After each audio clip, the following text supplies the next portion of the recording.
So here is another video we are discussing about the Amazon founder. The company was founded in 1994, supported by the what Bezos called his regular minimization framework, which describes his efforts to find of any regrets for not participating sooner in the internet business boom during that time.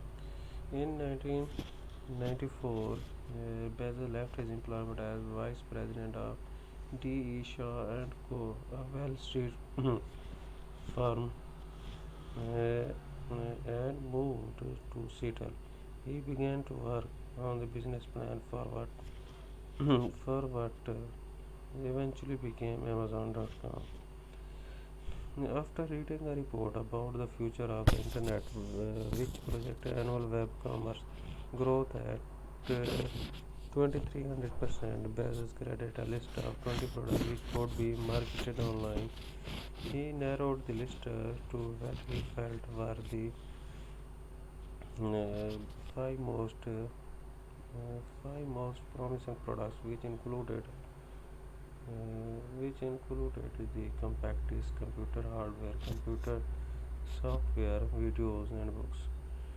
Bezos finally decided that his new business would sell books online due to the large worldwide demand for literature. The low price points for books, along with the huge number of titles available in print. Amazon was originally founded in Bezos' garage in Bellevue, Washington.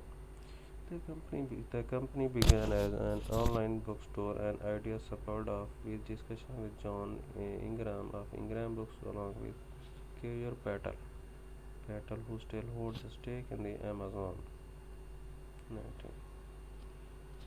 In the first 2 months of business, Amazon sold to all 50 states and 445 countries. Within 2 months, Amazon sales were up to $20,000 per week, while the largest brick-and-mortar bookstores and mail-order catalogs offer 2 lakh titles. An online bookstore could carry several times more since they had an almost unlimited virtual warehouse those of actual product makers suppliers.